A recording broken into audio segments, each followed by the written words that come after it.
I'm going to combine a couple of different themes in this rant. Last night, I forced myself to watch a little bit of Starting Five.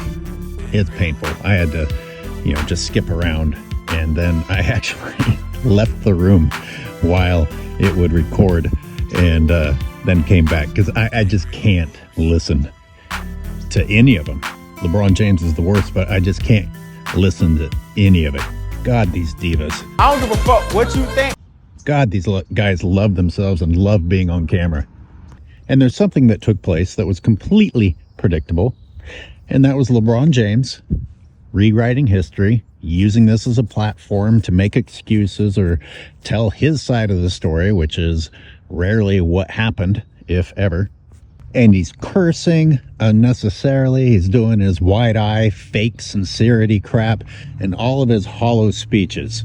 Lies to myself at this fucking point. We just gotta fucking win. Oh, shit. Wow, look at those eyes. He must really be serious. Holy shit. Oh, wow, I cussed. I must be serious. And get another fucking stop. Yeah, I know y'all got me on fucking old man time percentage and shit. Play 8 minutes and shit. 2 shots in 8 minutes, just getting cardio. I hate this shit already. Oh, sorry, LeBron. AOH gotcha. I remember very clearly all the BS about your minute restrictions last year. And I remember, look who's on the court. That's the Nuggets. And there you are, bent over, tired. If I recall correctly, you asked to come out of the game. But for Netflix, you pretended like you didn't like it. That's you looking tired as hell at the beginning of the game. Try some cardio with your steroids. That's a still frame.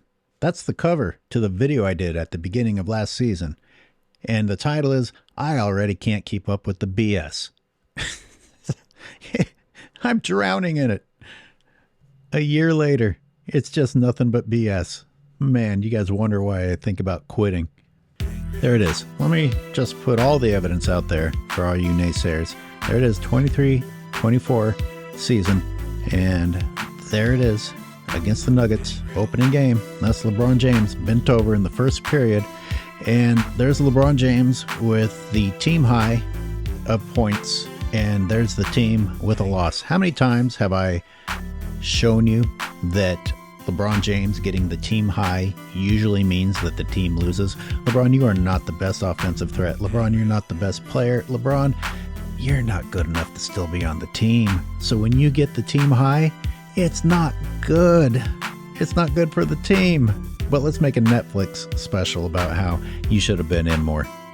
Oh, wait, I'm wrong. ESPN ranked LeBron as number 7 in the league. Oh, there you go, LeBron fans. You have all the ammo you need. Just listen to ESPN. No reason whatsoever to question the integrity of ESPN. Now that we have a highly balanced, skilled, athletic, younger team, those guys are going to step up and do a lot of heavy lifting early. Makes sense to me. Makes sense to me. If LeBron would have stayed out of Darvin Ham's way, you guys would have done better than you did last year. Oh, and, remember Rich Paul's words about LeBron doesn't control the team. Well, how come the minutes got thrown out the window? Like, as soon as you started complaining. I'm not going to watch this series, so go ahead and flood my comments. Let me know. Do they ever acknowledge how many games he set out? Do they acknowledge his nagging fake injuries or his intentional load management?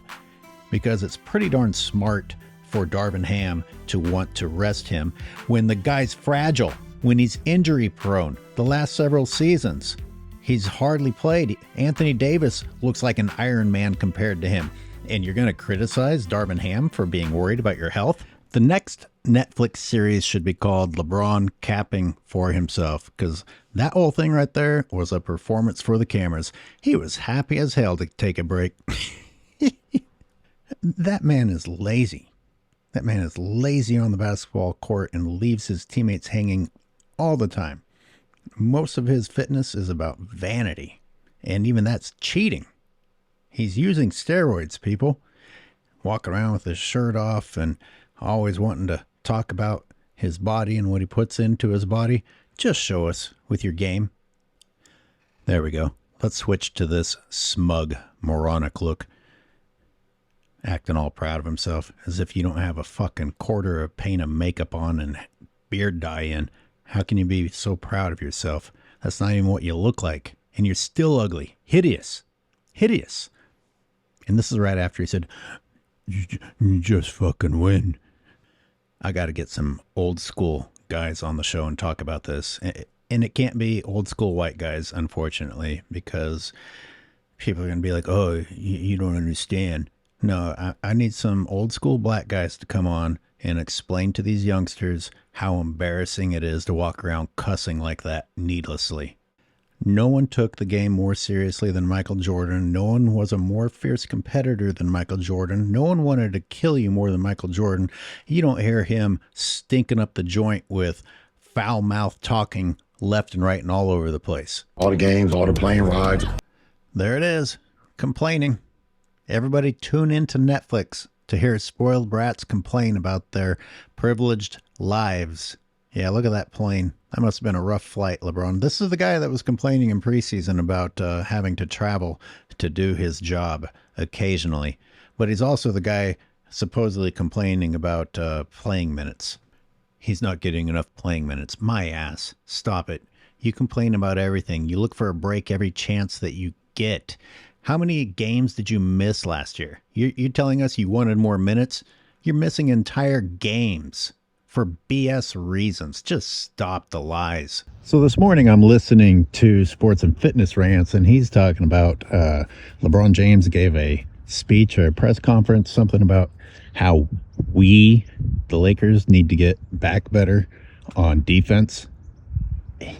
If anyone doesn't understand the irony in that, even if you're a LeBron fan, then you don't watch the games. You are intentionally living in delusion land. No, really, I'm serious. Just look at my serious eyes. Look at my painted on mustache and my dyed beard. If you don't believe I'm serious, I'll start cussing. Will that help? Will that help convince you that I'm serious? Let me start cussing. And I'll revert to using the word axe instead of ask. Sports and Fitness Rants mentioned the low ranking of the Lakers in terms of their transition defense. And let's just talk about that for a minute. Obviously, I would blame LeBron James. I think LeBron James has a huge part to play in why they were so bad in transition defense. Number one, a lot of the breakaways for the other team came as a direct result of LeBron's terrible turnovers or terrible bricked shots that are basically outlet passes for the other team to go the other direction, combined with the fact that LeBron doesn't participate. He gives up, doesn't try, doesn't help his teammates out, even when it's his fault. Hold on, let me just interrupt my own monologue to show you a very, very quick video I did about how LeBron is completely full of crap and lazy and leaves his teammates out to hang. And then we'll get back to it. I'm tired as hell right now. I just want to get some wine and get into bed. Man, it's time to get rest now.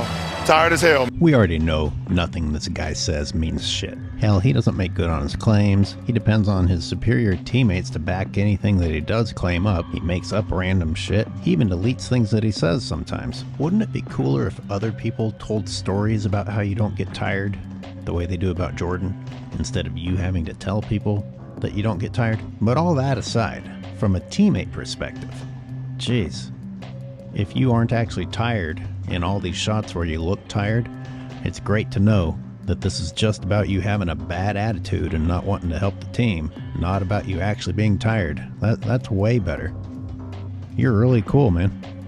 Just like this cool walk up the court. Damn, you're cool. LeBron James is the reason, 9 times out of 10, that the Lakers are playing 4-on-5.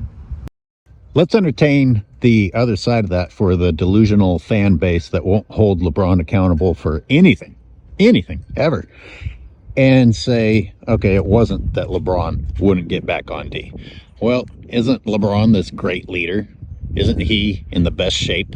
Shouldn't he be pushing his teammates to be better on defense and to give more effort, if in fact it's other people's faults and not his?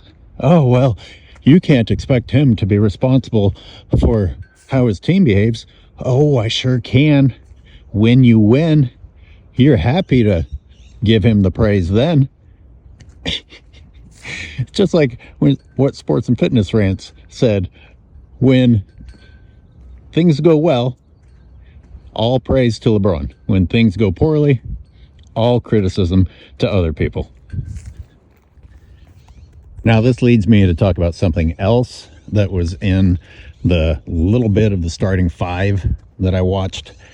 And that's LeBron James telling everyone, announcing to everyone that he is in better shape than everyone else, and that Y'all know I'm in better shape than everybody. His passion for winning is second to none. okay, Rich Paul, can't imagine why we would distrust anything that you say. And let's just call arrogance and constant bragging on himself and putting other people down in the process passion. Let's just redefine words so the younger generation of fools could say, that's just passion, that's all. And I think the toughest part about it is he gets this, oh, he's controlling the team. You got to be kidding me.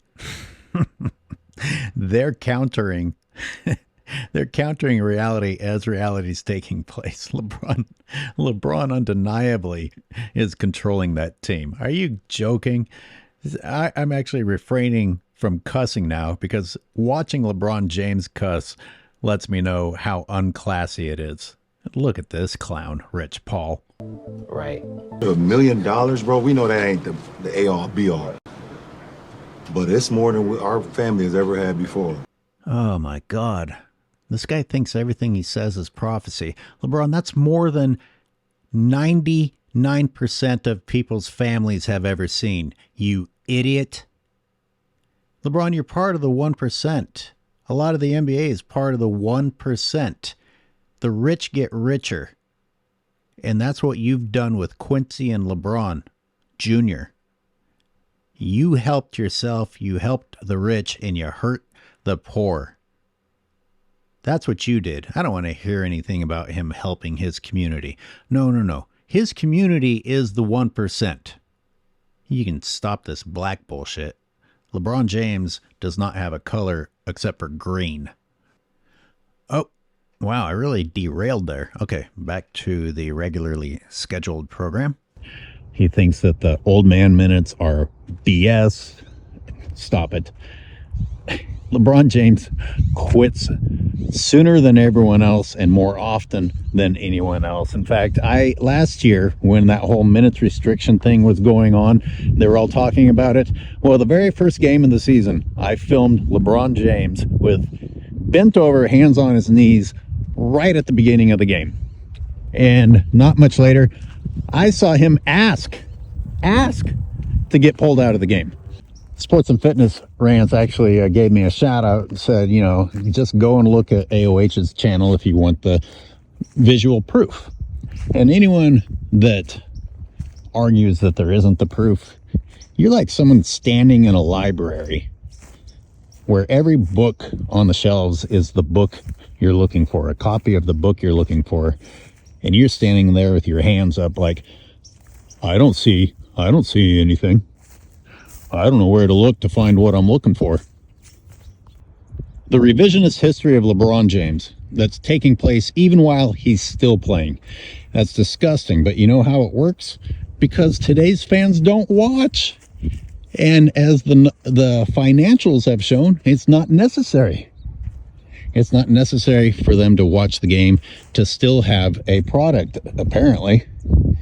So you get a Netflix special, which people, at least those types of people, are more likely to watch than actual basketball. And the Netflix special tells you, oh, LeBron James never wanted minute restrictions. He would have played every minute and every game if he'd had his way. But all you have to do is watch the games to see that it's not true. The man looks tired from the very beginning. He asks to come out of the game. You even have clips of him saying, I'm tired as hell right now. Oops. Oops. Do you remember your other speeches, LeBron James? Such as, I don't get tired.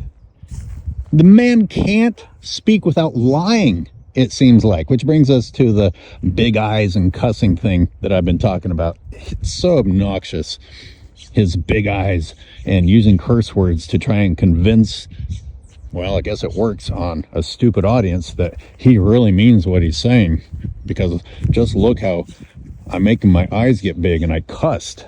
I mean, is there any better indicator that I'm telling the truth than that I'm cussing? Except that now he does it all the time. You know, there aren't even special occasions. This guy's cussing all the time. And again, Sports and Fitness Rants has brought this up. You sound dumb.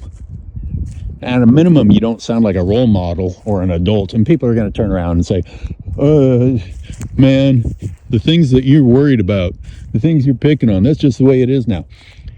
No, it's that way now because the people you're supposed to be looking up to go on television and show you the wrong way to behave.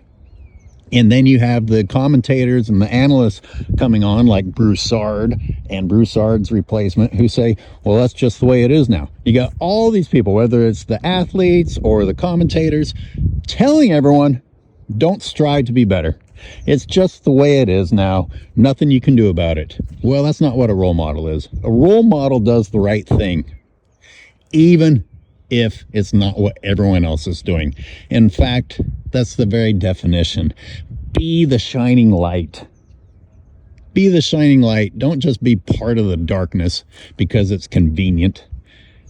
Oh, well, that's not LeBron's responsibility to be better than everyone else. Again, here you go flip-flopping. You make it sound like he is the best human on the planet until we actually ask him to show it. Oh, and then we're asking too much. Is he a leader or not? Is he a role model or not? Is it necessary for him to be cursing? You're on Netflix, man. You could do a second take. I can just see him saying, no, make sure you use that one where I said fuck. Make sure you use that one where I said fuck. And even with the defense, he can't just say we need to work harder and hustle. He has to say, get our asses back. Derogatory. Appealing to a stupid audience. Appealing to a stupid audience, which is just a frighteningly large percentage of the population to try and target. And that's why it works. What a depressing note to end on. Let me try to do better than that. How about if I challenge you? Don't be part of that population. Think for yourselves. Don't buy into soap operas and scripted BS. How about if you go and watch the game and see who's an actual warrior and who's a diva? And if at the end of the day, you like cheering for divas, then so be it. At least you know who you are.